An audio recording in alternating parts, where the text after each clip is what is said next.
Day 7.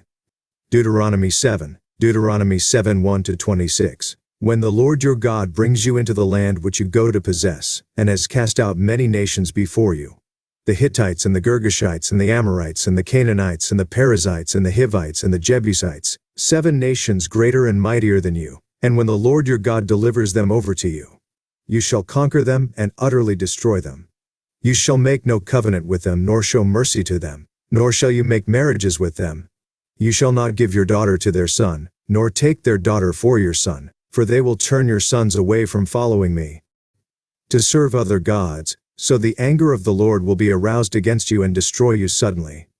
But thus you shall deal with them. You shall destroy their altars, and break down their sacred pillars, and cut down their wooden images, and burn their carved images with fire. For you are a holy people to the Lord your God. The Lord your God has chosen you to be a people for himself, a special treasure above all the peoples on the face of the earth. The Lord did not set his love on you, nor choose you because you were more in number than any other people, for you were the least of all peoples. But because the Lord loves you, and because he would keep the oath which he swore to your fathers, the Lord has brought you out with a mighty hand, and redeemed you from the house of bondage, from the hand of Pharaoh king of Egypt.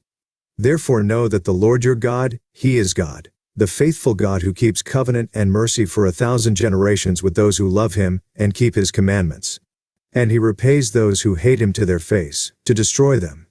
He will not be slack with him who hates him, he will repay him to his face. Therefore you shall keep the commandment, the statutes, and the judgments which I command you today to observe them.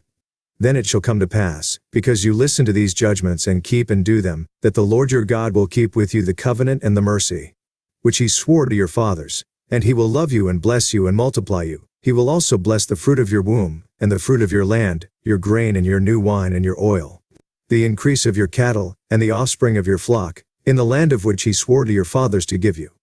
You shall be blessed above all peoples. There shall not be a male or female barren among you or among your livestock. And the Lord will take away from you all sickness, and will afflict you with none of the terrible diseases of Egypt which you have known, but will lay them on all those who hate you. Also you shall destroy all the peoples whom the Lord your God delivers over to you. Your eye shall have no pity on them, nor shall you serve their gods, for that will be a snare to you. If you should say in your heart, these nations are greater than I, how can I dispossess them? You shall not be afraid of them. But you shall remember well what the Lord your God did to Pharaoh and to all Egypt, the great trials which your eyes saw, the signs and the wonders, the mighty hand and the outstretched arm, by which the Lord your God brought you out.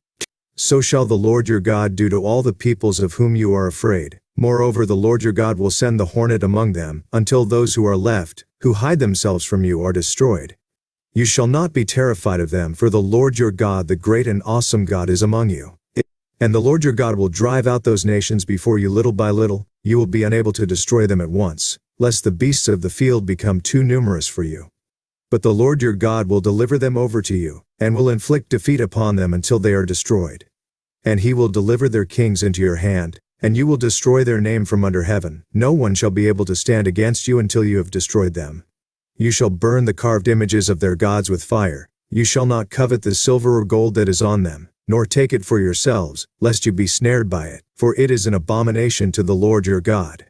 Nor shall you bring an abomination into your house, lest you be doomed to destruction like it. You shall utterly detest it and utterly abhor it, for it is an accursed thing. UCG Bible Commentary, Deuteronomy 7, a chosen people, obedience to be rewarded, be separate, obey and be blessed. Israel is not to intermarry with the peoples of Canaan, because, as God tells them, they will turn your sons away from following me, to serve other gods. Verse 4. Regrettably, the Israelites will not obey this command, and the history of Israel and Judah will reveal the bad results. Indeed, we may think of individual examples in the Old Testament like Solomon, whose many foreign wives induced him to forsake the living God, or the influence of the pagan queen Jezebel on King Ahab. Yet, even for us today, God says basically the same thing. Compare 2 Corinthians 6:14-18. In 1 Corinthians 7:39, Paul makes it clear that a Christian is not to marry a person of a different faith. The Living Bible renders this passage as follows: the Christian wife is part of her husband as long as he lives. If her husband dies, then she may marry again, but only if she marries a Christian. God wants us to be happy, and he knows that an interfaith marriage is not going to be as peaceful, joyful, and productive as it otherwise would be. Moreover, God is concerned that his child might be influenced by the unbelieving spouse to forsake him, which happened time and time again in ancient Israel and Judah. And a believer usually is a more effective instrument in doing God's work when he or she has a believing partner, so they can serve as a team. In this same chapter of Deuteronomy, God promises the nation that if they will obey him, they will be blessed in their possessions, and he will take away from them all sickness. 7:15, compare Exodus 23:25. But neither the ancient nor the modern Israelites have lived a lifestyle pleasing to God, and as a consequence they were, are, and will be plagued with sicknesses and terrible diseases. Compare Leviticus 25. Although an individual's sickness can be caused by his own sin, such as by smoking, this does not have to be the case. Polluted air, for example, can cause sickness. In this case, the person breathing the air did not sin, but those responsible for polluting the air because of greed, abandoning the responsibility God gave man of caring for the environment, did sin. Indeed, the fact that there is sickness in the world at all is ultimately a result of the general state of mankind being cut off from God due to the sin of Adam and Eve in the Garden of Eden. Deuteronomy 7:20 explains that when the Israelites enter the Promised Land, God will fight for them to hand it over to them. We read, "Moreover, the Lord your God will send the hornet among them until those who are left, who hide themselves from you, are destroyed." He had similarly told Israel in Exodus 23:27-28, "I will send my fear before you, I will cause confusion among all the people to whom you come, and will make all your enemies turn their backs to you. And I will send hornets before you, which shall drive out the Hivite, the Canaanite, and the Hittite from before you." We will later see that God does send hornets.